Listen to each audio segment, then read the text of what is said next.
GNN के संग में हमारे आज के मेहमान हैं मुल्क के मोतबर शायर और मुहक्किकीन। उनसे मुलाकात के लिए हम लाहौर कैंट में वाक़े जिन्ना हाउस पहुंचे।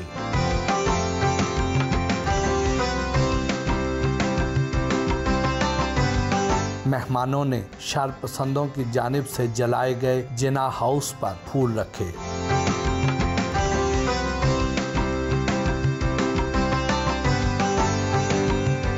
मेहमानों को जिन्ना हाउस का मुकम्मल दौरा करवाया गया। मेहमानों ने जिन्ना हाउस के तबाहाल मनाजर देखे।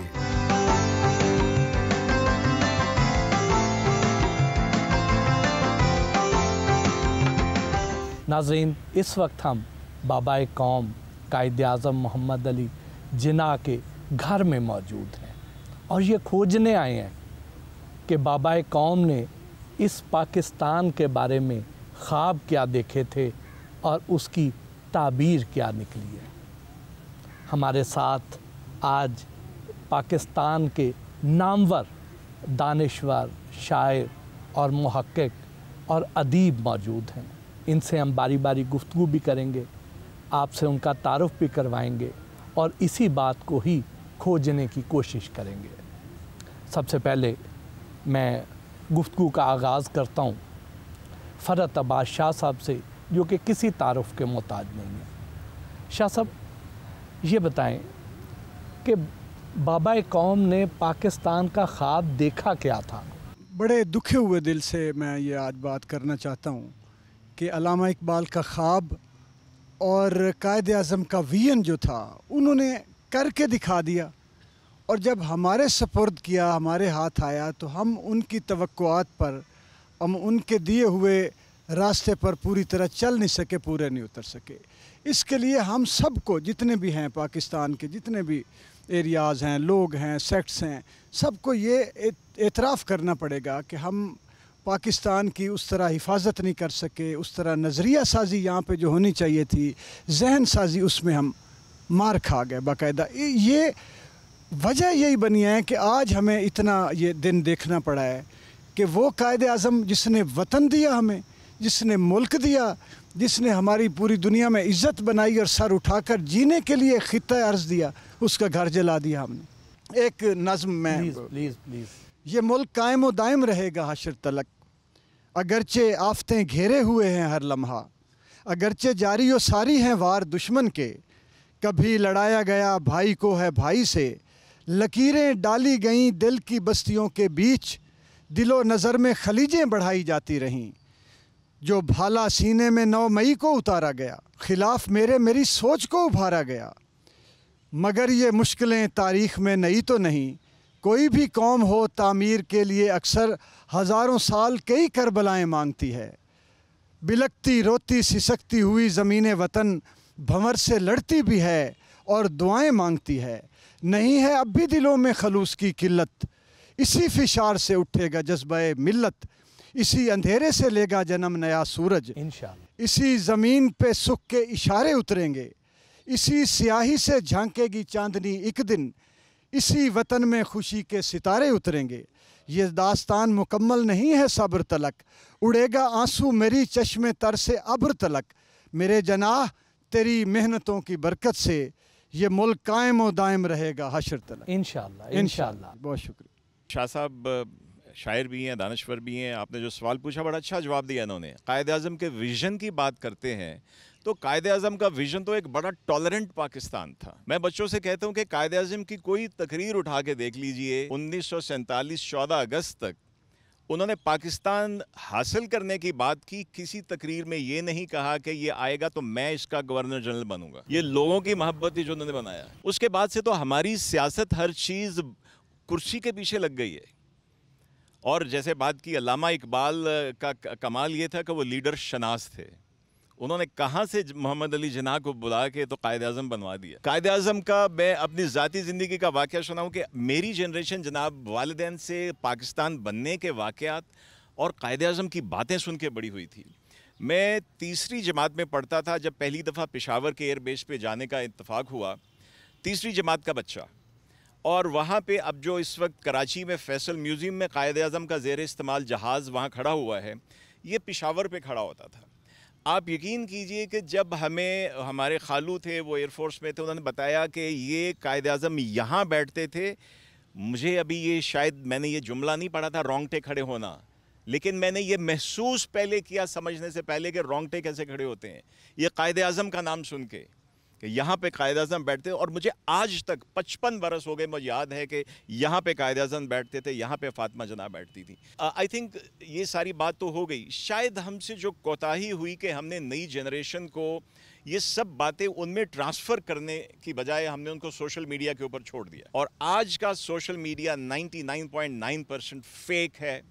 जो झूठ उसके ऊपर बोला जाता है, बदकिस्मती से नौजवान किसी एक से, किसी की शख्सियत से, किसी के पर्सनालिटी से मरूब होकर जो उसको अपना लेते हैं, तो उसमें कोताही हमारी है। जिब्रान साहब, आज जो हमने जिना हाउस की हालत देखी है सर, क्या इसको देख के ये लगता है कि ये लोग जो थे ये कायद आज़म से वाकिफ़ भी थे, ये उनसे को मोहब्बत भी करते थे, उन्हें जानते थे? मैं सर इसका जवाब इस तरह से दूंगा कि ये एक दुख है कि एक होता है लीडर और एक होते हैं फॉलोअर्स। लीडरशिप में ना सिर्फ लीडर ही हिस्सा नहीं होता, बल्कि फॉलोअर्स भी लीडरशिप पूरे प्रोसेस का एक हिस्सा है। तो फॉलोअर्स को भी बाकायदा सोच समझ के ही लीडर्स को फॉलो करना चाहिए, पहली चीज़ तो ये है। और बात इतनी सी है कि हम कायद आज़म को सर क्या जानते हैं, को बहुत वो आगे की बात है। मैं तो एक बेसिक बात समझाऊँ कि ना दो तरह के सियासतदान होते हैं। एक को हम कह देते हैं कल्ट लीडर्स, जिसको सियासी देवता भी कह दें, और एक हैं कंट्री लीडर्स, जिसको हम नेशंस के लीडर भी कहते हैं। आप बड़े अफसोस से ये कहना पड़ रहा है कि अब कुछ 40 साल तो उम्र मेरी भी हो गई है इस सारी चीज़ों को देखते हुए, कि हम लोगों के यहाँ पाकिस्तान में कल्ट लीडर्स जो हैं वो बहुत प्रोड्यूस हो गए। और कल्ट लीडर्स कौन हैं? ये एक्चुअली वो लोग हैं जिन्होंने एजिटेशन की पॉलिटिक्स करनी है, जिन्होंने डर्टी पॉलिटिक्स करनी है, जिन्होंने अब ब्रेन वॉश करना है अपने फॉलोअर्स का कि सिर्फ वो ठीक है और कोई ठीक नहीं है, और अगर कोई और बात कर रहा है तो उसको ख़त्म कर देना चाहिए। तो असल में पहली चीज़ तो सर ये है कि हमारी आवाम में ना एक लीडर शनासी भी होनी चाहिए, फॉलोअर्स के अंदर भी लीडर शनासी होनी चाहिए। और मामला ये है कि कल्ट लीडर्स को छोड़कर कंट्री लीडर्स को जो है ना उनको आगे आना चाहिए, उन्हें इस मुल्क को संभालना चाहिए। वो लोग कि जिनका सबसे पहले किरदार हो, करैक्टर हो, नीयत साफ़ हो, उनकी सच बोलते हों, रिस्के हलाल कमाते हों। और दूसरी चीज़ ये है कि उनका कोई विज़न हो, कोई ख्वाब हो। मुझे आप बताइए, मैं देखता हूँ टीवी के ऊपर भी कि कभी किसी ने ये बात की है पाकिस्तान में, मेरी नज़र से नहीं गुजरा, कि विज़न 2047 क्या है पाकिस्तान का, कि पाकिस्तान जब अपने 100 साल मुकम्मल करेगा तो पाकिस्तान उस वक़्त क्या होगा। तो कोई शख्स ऐसा है या कोई ऐसी लीडरशिप है या कोई ऐसा सिस्टम है जो सन 2047 की बात कर रहा हो, 2047 की बात कर रहा हो? ये विज़न चाहिए। प्रोफेसर साहब, ये बताएं कि इतनी नफ़रत, इतनी अदम बर्दाश्त हमारे मुआशरे में कहाँ से आ गई? देखें, ये जो अदम बर्दाश्त और इतनी नफ़रत जो है, ये कोई एक दिन का मामला नहीं होता। ये एक बड़ी साजिश के तहत, एक कॉन्स्पिरेसी के तहत जो है वो लोगों के जहनों को ब्रेन वॉश किया जाता है और उनको एक ऐसी सोसाइटी क्रिएट की जाती है बाय प्लानिंग कि वो अदम बर्दाश्त और जो गैर रवादारी है उसका कल्चर अडॉप्ट करें। और मैं समझती हूँ कि being a researcher and a social scientist कि हमारी यूथ को पर्टिकुलरली जो इस वक्त पाकिस्तान का 60% पोर्शन ऑफ पॉपुलेशन है, टोटल पॉपुलेशन है, उनको कोई डायरेक्शन नहीं दी गई। उनको किसी किस्म की हम एक लाइन ऑफ एक्शन प्रोवाइड नहीं कर सके।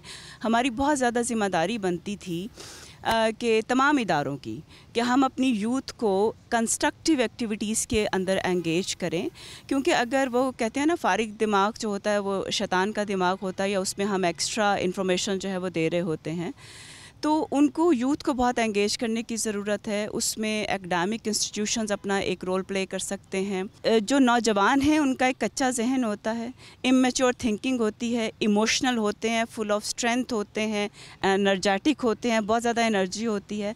सोसाइटी अनफॉर्चुनेटली उनको कोई प्लेटफॉर्म नहीं प्रोवाइड कर सकी कि जहाँ पे उनकी उस एनर्जी को, उनके टैलेंट और पोटेंशियल को हम चैनलाइज कर सकते, एक डायरेक्शन जो है वो दे सकते। हमारे जितने भी लीडर्स हैं उनको एक सोशल रिस्पॉन्सिबिलिटी लेनी चाहिए कि बहरहाल देखें ये हमारा मुल्क है, हम ही ने इसको आगे लेकर के चलना है, हम ही ने इसको जो है वो डेवलप करना है, और अगर हमने ख्याल ना रखा तो गैर तो आकर के नहीं करेंगे ना। मंसूर साहब ये बताएं, जितना ही गुस्सा क्यों ना हो, क्या उस गुस्से में इतनी वहशत तारी हो जाती है कि इंसान उठे और अपने बाप का घर जला डाले? एक शेर से बात शुरू करता हूँ कि मैं आग आग दिमागों को कैसे समझाऊँ, ये देश मेरे मोहम्मद अली जिन्ना का है। अफसोस कि हमने अपनी कौम को ये नहीं बताया कि मोहम्मद अली जिन्ना ने ये पाकिस्तान कैसे हासिल किया था। उसने अपनी तहरीक में कितने घर जलाए थे, उसने अपनी तहरीक में कोई गैर कानूनी हरकत कभी की, कोई एक कहीं गमला टूटा पूरी उनकी पूरी तहरीक पाकिस्तान में, कोई एक काम अगर कोई मुझे बता दे कि मोहम्मद अली जिन्ना ने अपनी लाइफ में या अपनी ज़िंदगी में या अपनी पूरी तहरीक में ऐसा किया हो कि जो उस वक्त के कानून से मुतज़ाद हो या उनसे टकरा रहा हो। यानी कि हमने अपने कायद-ए-आज़म का अपनी नई नस्ल को बताया ही नहीं।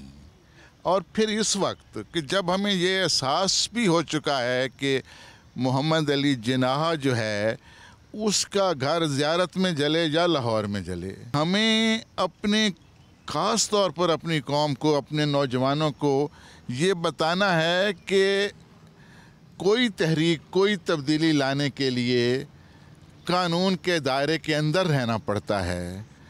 तो उसके लिए हमने कायद-ए-आज़म की इस जो शख्सियत का, ये जो पहलू है उनकी शख्सियत का, उसके लिए अभी तक तो हमने न कोई टीवी प्रोग्राम किया है, न कोई ऐसा प्रोग्राम शुरू किया है, न कोई मुल्क के अंदर, न कोई अपने, हमें निसाब पर गौर करना चाहिए कि जो हम बच्चों को पढ़ाते हैं कि उसमें क्या है। आपने कहा है कि ये नफ़रत कहाँ से आई है। जब आप आर्ट काउंसलें बंद कर देंगे, जब आप ड्रामे कराने बंद कर देंगे, जब आप म्यूज़िक मौलवियों के डर से नहीं होने देंगे और मुल्क का सत्यानाश फेर देंगे, तो यही कौम निकलेगी ना, फिर यही कहाँ गुस्सा उतरेगा। हजूर नबी करीम सल्लल्लाहु अलैहि वसल्लम के दौर में फतह मक्का हुई और उन्होंने क्या सुनहरी और क्या आफाकी असूल वज़ा कर दिए कि जी आप जाएंगे, कोई किसी पौधे को, किसी दरख्त को नुकसान नहीं पहुंचाएंगे, किसी के घर, कोई घर पे अपना दरवाज़ा बंद कर लिया है, किसी के घर पे हमलावर नहीं होंगे, किसी बूढ़े को, बुज़ुर्ग को नुकसान नहीं पहुंचाएंगे, किसी खातून को नुकसान नहीं पहुंचाएंगे। तो हमने ना ही अपने नबी की सुन्नत पर अमल किया और ना ही अपने बाबाए कौम की हिदायत पर अमल किया। हम कैसी कौम है? कोई भी कौम, कोई माशरा अरूज पर कैसे जाता है कि जहाँ उस माशरे के जो रियासती अदारे होते हैं वो मज़बूत हों। हमारे यहाँ इस 75 साल के अंदर कोई भी अदारा हो, सिविल है या मिलिट्री है या कोई और है, अदारा कभी भी मज़बूत नहीं कोई हो सका। वो मुकन्ना हो, इंतज़ामिया हो, अदलिया हो, कोई, जब तक अदारे मज़बूत नहीं होते कौम अरूज की तरफ नहीं बढ़ती, ज़वाल उसकी जड़ों में रहता है। ये आज की सूरत हाल पे मैंने कुछ जो अभी इंतशार की हमारे यहाँ कौमी सतह पे सूरत हाल नज़र आती है, कुछ अशार लिखे हैं, तो वो मैं सुनाना चाहूँगा। ये किसने आग लगाई दिलों में नफ़रत की, ये किसने आग लगाई दिलों में नफ़रत की, दिलो निगाह में जितने थे ख्वाब राख हुए। ये कैसी जर्द ख़ज़ाओं ने आ लिया हमको, ये कैसी जर्द ख़ज़ाओं ने आ लिया हमको कि शाख शाख पे खिलते गुलाब राख हुए। बस एक आन में तरतीबे रोज़ो शब बदली कि शहर शहर पे उतरा अजाब का मौसम। दिखाई देते नहीं आस पास के मंज़र, हर एक आँख में ठहरा खूनाब का मौसम, हर एक राह गुज़र पर हैं यास के साए, हर एक राह गुज़र पर हैं यास के साए, हर एक उम्मीद को मसलूब कर दिया किसने, ये कैसी गर्द सी उठती है रायगानी की, ख्यालो फिक्र को मगलूब कर दिया किसने।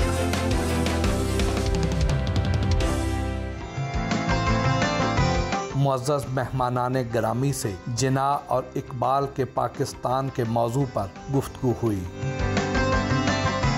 सानिया 9 मई क्यों पेश आया, इसकी वजूहात क्या थी? सानिया 9 मई जो है एक ऐसा हमारी पाकिस्तान की तारीख़ में जो है एक ऐसा अलमनाक वाक़या है जिस पे हम बतौर कौम, बतौर राइटर जितना अफसोस करें वो कम है कि हमारे अपने वतन की ये जो मट्टी है, हमें इससे वफ़ादार हमारी फ़ौज के अलावा कोई भी नहीं हो सकता।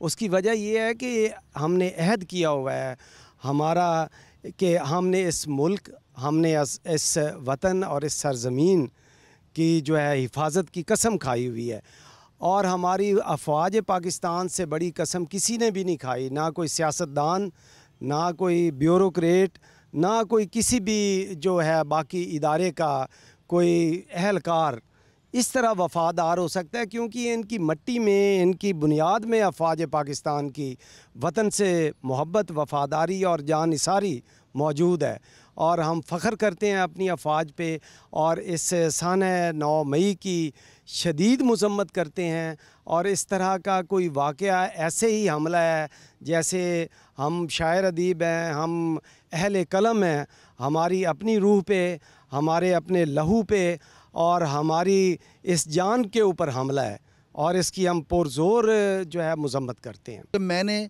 शेर की ज़ुबान में जो बात है वो बयान कर दी है और मेरी इस नज़म का उन्वान है बस एक बात।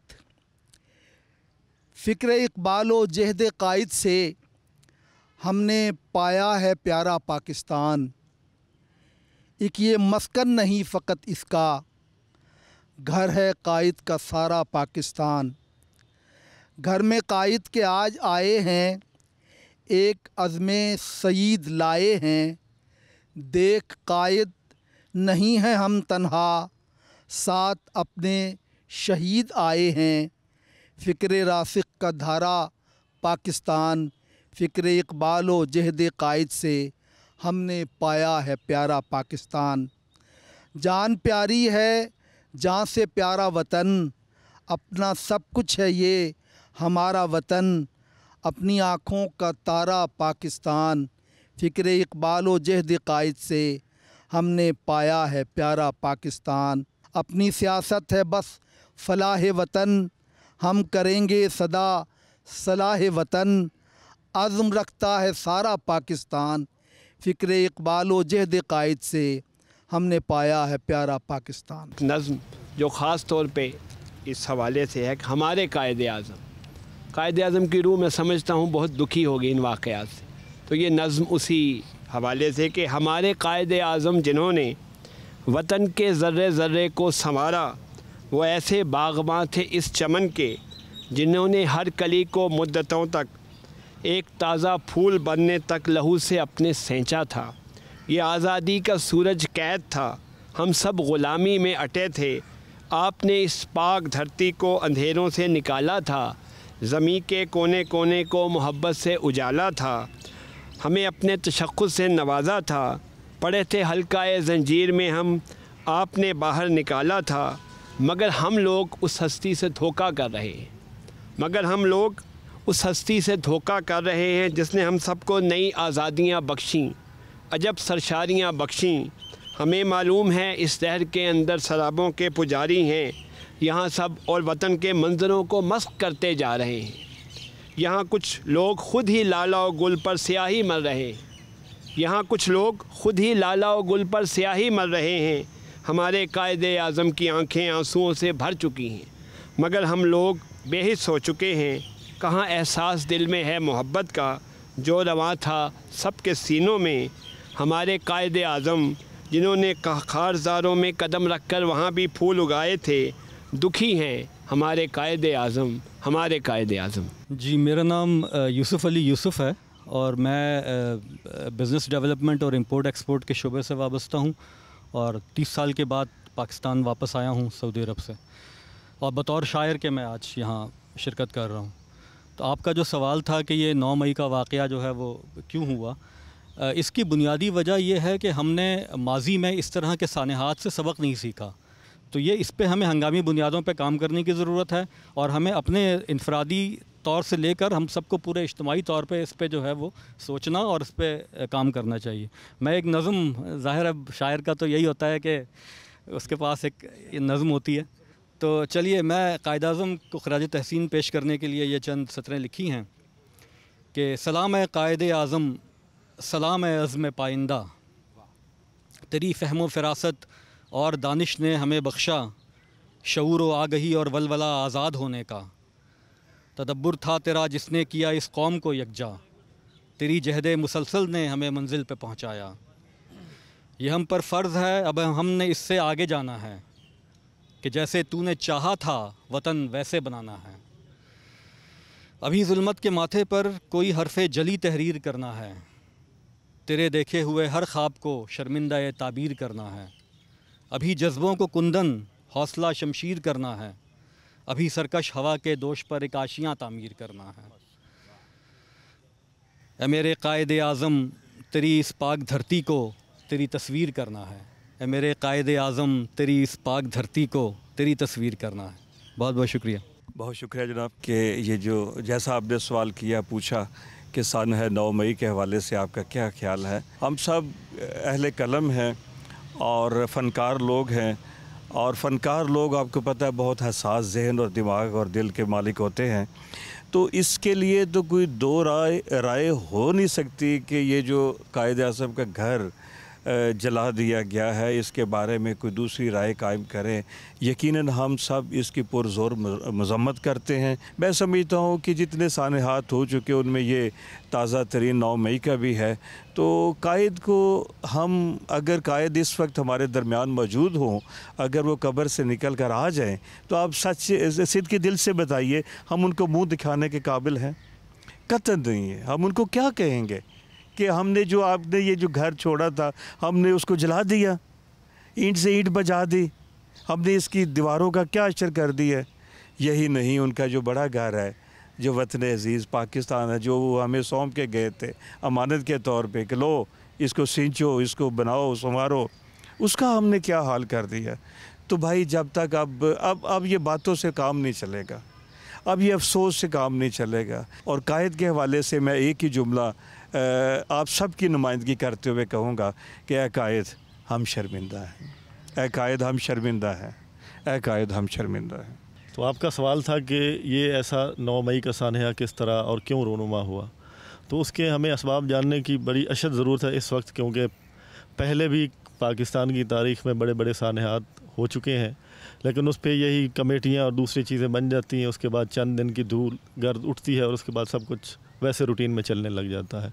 अगर इस दफ़ा भी हमने कोई फ़ाइनल और कतई इक़दाम ना किया तो ये खुदा न खास्ता ऐसे सानहात दोबारा भी होते रहेंगे। तो उसके अलावा मैं चंद शेर ज़ाहिर शायर हैं तो लिखिए नज़्म। मेरे कायद मेरे रहबर ज़रा मुड़कर देखो, कौम तेरी बड़ी बीमार है लाचार भी है, हम पे साया है नहूसत का या जादू टोना, आगे बढ़ते हैं तो उल्टे ही कदम चलते हैं, हम हैं अफराद कहाँ कौम भी बन पाए हैं, हर तरफ खौफ व ख़तर के ही घने साए हैं, हमको दीवार के ही साथ लगा देते हैं, ऐसा रेवड़ बने जो हाँक लिए जाते हैं, इतने हम जर्द हुए आँख भी हैरान हुई, इतने दुख दर्द हैं मुश्किल भी परेशान हुई, अब तो ये भी नहीं मालूम है दस्तार कहाँ, अब तो ये भी नहीं मालूम है दस्तार कहाँ, कहाँ नेज़े कहाँ नावक गई तलवार कहाँ, फिर भी कुछ लोग हैं जो आँख को नम रखते हैं, फिर भी कुछ लोग हैं जो आँख को नम रखते हैं, यानी वो हौसले जंगो जदल रखते हैं, मेरी धरती उन्हीं तारों से चमक जाती है जिनके पैकर से वफ़ाओं की महक आती है, उनको मालूम है दुश्मन के इरादे क्या हैं, उनको मालूम है दुश्मन के इरादे क्या हैं, किस जगह खंजर व निश्तर की ज़रूरत होगी। जो अमानत में ख़यानत नहीं करने देंगे, रंगे उल्फत में वो नफ़रत नहीं भरने देंगे। जो मेरे देश की तकदीस पे हो जाए निसार, दर हकीकत तो उन्हीं से है ख़ज़ाओं में बहार। एक वादा है मेरा तो इससे अकायद मेरे, हम रहें या न रहें अपने वतन का झंडा सारे आलम पे बड़ी शान से लहराएगा। बहुत शुक्रिया सर।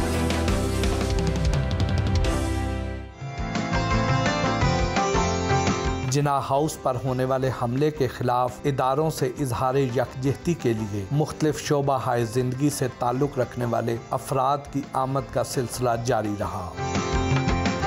नैयर साहब, ये बताएं कि हमने अपनी ही फ़ौज के ख़िलाफ़, जो कि पाकिस्तान का वाहिद सबसे ज़्यादा मुनज़्ज़म इदारा है, हमने उसके ख़िलाफ़ इतनी नफ़रत भर दी।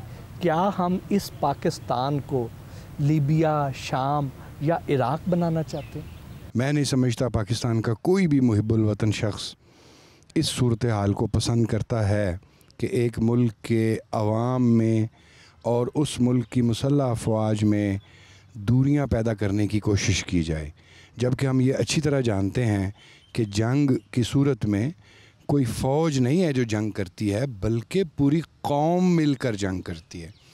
और हमारे मुल्क की फ़ौज है, उसके तो बहुत सारे मुल्की मामलात के अंदर पॉजिटिव रोल्स हैं। हम देखते हैं जब आफात आती हैं, ज़लज़ला है, सैलाब है या दीगर कौमी तामीर नौ के काम हैं, तो हमारी फ़ौज का एक बहुत काबिल तक़लीद और काबिल फ़ख्र काम रहा है इन सारे मामलात में, चाहे वो दहशतगर्दी के ख़िलाफ़ जंग हो और फिर जंग के बाद उन इलाक़ों में बहाली और तामीर नौ के काम हों, उसमें भी हम देखते हैं कि बड़े काम हैं। लिहाजा मैं समझता हूँ कि ऐसी कोई भी कोशिश कि जिससे पाकिस्तान की मुसल्लह अफवाज और उसके अवाम में फ़ासले बढ़ें, वो कोशिश जो है वो मज़म्मत के लायक है। तमाम जो रियासती इदारे हैं वो अवाम की खिदमत पर अपनी तवज्जो मरकूज़ करें और जिसका जो काम है वो वही करे। अगर वो अपनी डोमेन से बाहर निकलेगा या निकलने की कोशिश करेगा, तो मैं ये समझता हूँ कि फिर वही जो बात मैंने की कि अगर हालात इस नहज पे पहुँचे हैं या पहुँचाए गए हैं, तो उसकी वजूहात का एक गहरा तज्ज़िया करना भी ज़रूरी है, एक दानिशवराना जायज़ा लेना भी ज़रूरी है कि ऐसे हालात क्यों हुए, और उन तमाम इक़दामात से गुरेज़ किया जाए हर जानिब से जिसके तहत ये हालात पैदा हुए। कायद-ए-आज़म का जो हमारे मुल्क के बारे में व्यू पॉइंट था, वो उनकी 11 अगस्त की तकरीर से बखूबी मुतरश्शे है, आया है कि वो कैसा पाकिस्तान चाहते थे। मेरे ख़्याल में पाकिस्तान को एक ऐसी रियासत होना है जो अवाम मरकज़ है, जिसके तमाम वसाइल का रुख अवाम की तरफ है।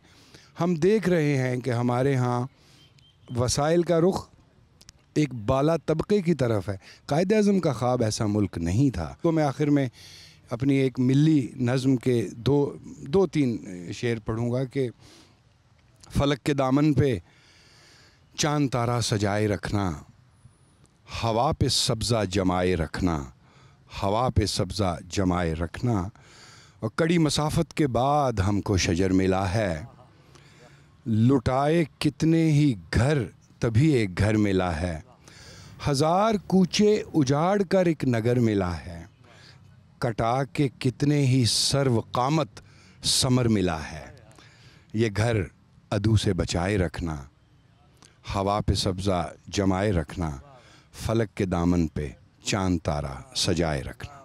मेरा ज़ाती बतौर शायर ये ख़याल है कि हमने 3 तबक़ात से जो रियासत ने दूरी इख्तियार कर ली है, उसके सबब हमने पाकिस्तानी कौम को पाकिस्तानी कौम नहीं बनने दिया, एक हजूम बना रखा है।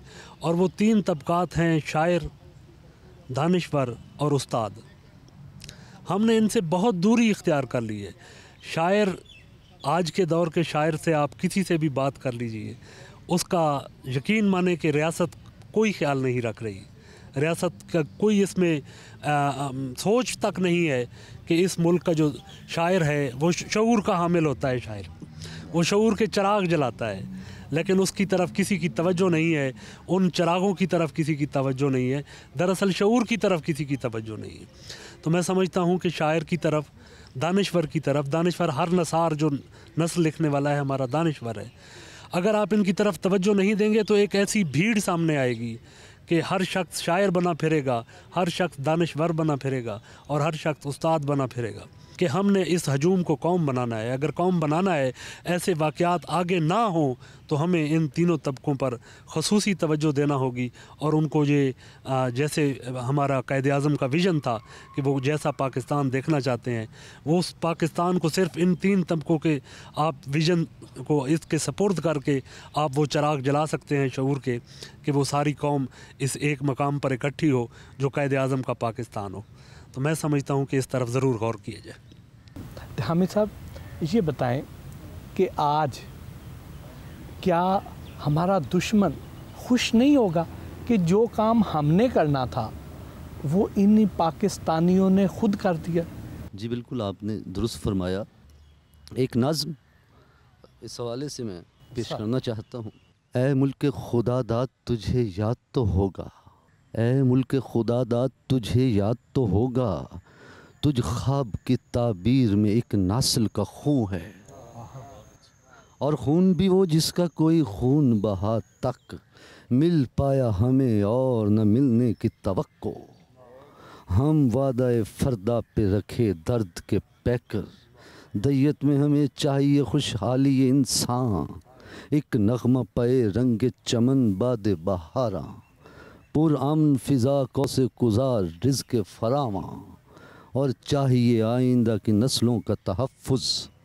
ऐ मुनसफ़ दौरान तुझे मालूम नहीं क्या, इंसाफ की ज़ंबील में जो चाहो समेटो, मज़लूम को अब जुल्म की कुछ ताब नहीं है, तकदीर के सहरा में पड़ा वक्त का लाशा, बेरहमी व सफ़ाकी से गिद्ध नोच रहे हैं। ऐ मुल्क खुदादाद तुझे याद तो होगा, तुझ ख्वाब की ताबीर में एक नस्ल का खून है, तुझ ख्वाब की ताबीर में एक नस्ल का खून है, एक नस्ल कि जिसने तेरी ताबीर जलाई, एक नस्ल के जिसने तेरी तस्वीर जलाई, एक नस्ल उठेगी जो तेरा चेहरा बनेगी, एक नस्ल उठेगी जो तेरा सेहरा बनेगी। 9 मई का जो वाक़या है, ये पाकिस्तान के जिस्म पर एक ऐसा घाव है जिसको मुंतमिल होते हुए सदियां लगेंगी। और 2 शेर के बाद मैं इजाज़त चाहूँगा। ज़ुल्मत बदोश शहर सितम का तलिस्म था, ज़ुल्मत बदोश शहर सितम का तलिस्म था, पुरहौल मौसमों का भयानक सा इस्म था। लाहौर में जला या ज़ियारत में जो मकाम, कोई जनाह घर न था वो मेरा जिस्म था। बहुत शुक्रिया। मेरा नाम मुदस्सर हबीब जामी है और मैं एक शायर हूँ। एक नज़्म पेश करना चाहूँगा कि परचम के उन्वान से, कि एक लफ्ज़ कुन से जब हुई तख्लीक़ कायनात, हर शय अदम के पर्दे को फिर चीरती हुई, दुनियाए हस्त बूत के लम्हों में ढल गई, कुदरत खुदा की राकी में तहरीर हो गई, इस आलम मौजूद की तामीर हो गई। फिर कुर्राए जहाँ के ज़र्रों ने दी सदा, इस गोशाए वीरां को या रब संवार दे, हम मुंतज़िर हैं अपना खलीफा उतार दे। अव्वल जनाब हज़रत आदम की नस्ल ने जंगल पहाड़ दरिया और सहरा का रुख किया, लेकिन किसे मजाल के फितरत से लड़ सके, हीरों की इस दुकान में पत्थर को जड़ सके। आखिर शऊर ज़ात की कलियां चटक पड़ी, तहज़ीब के शऊर से मसरूर जब हुए, रहने पे एक साथ फिर मजबूर सब हुए, घर से बनी फिर बस्तियां और बस्तियों से शहर, शहर भी फिर मुल्क में तब्दील हो गए। दावा हर एक मुल्क ने ताकत का जब किया, तलवार बेनयाम ने ताज़ा लहू पिया। हर फ़ौज ने तसल्लुत व यलगार के लिए, बर्तरी और मुद्दा व इजहार के लिए, तस्कीन दिल के वास्ते और शान के लिए, इज़्ज़त वक़ार अज़मत व इरफ़ान के लिए, कपड़े के एक टुकड़े को दिल जान कह दिया, परचम को अपना हासिल ईमान कह दिया। परचम हर एक मुल्क का अपनी जगह, मगर परचम मेरा हसीन है और खूबरू भी है, ये परचम हिलाल मेरी आबरू भी है, इसका हसीन तारा मेरी जुस्तजू भी है। परचम अगर है तू तो फिर परचम तो मैं भी हूँ, रंगों में इसके शामिल अपना लहू भी है। रख सर बुलंद खेल कर तू अपनी जान पर, परचम को गाड़ अपने अदू की चटान पर, हरगिज़ न सर निगू हो बस इस ख्याल से, मेरे तो गाजियों ने बाजू कटा लिए, इस्लाम की फतह के परचम उठा लिए, और ले जाऊंगा मैं दौलत उक़बा समेट कर, दफन कीजिएगा मुझको इसी में लपेट कर। बहुत शुक्रिया। बहुत अच्छी, बहुत खूबसूरत। आज पाकिस्तान में हम जिस तरह चैन की नींद सोते हैं, उसके पीछे ये पाक फ़ौज है।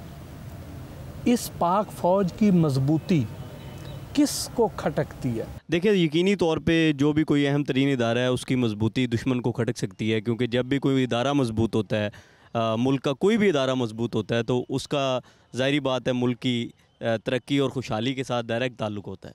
तो मैं ये समझता हूँ कायद-ए-आज़म की एक तकरीर जब वो कर रहे थे अपने आप को मुखातिब करके और अपने उम्र के लोगों को मुखातिब करके, क्योंकि लीडर दूर अंदेश होता है, तो उन्होंने इज़हार ख्याल करते हुए कहा कि हमें एक ऐसी अगली नस्ल तैयार करनी है जिसके अंदर जो है वो करेज हो, जिसके अंदर सेंस ऑफ ऑनर हो, जिसके अंदर सेंस ऑफ रिस्पॉन्सिबिलिटी हो, जिसके अंदर करैक्टर हो, और हम मेक श्योर करें कि वो इस काबिल हो वो नस्ल कि वो मुल्क की वो इकॉनमी के सिस्टम्स का हिस्सा बन सके और इस मुल्क को आगे लेकर जा सके।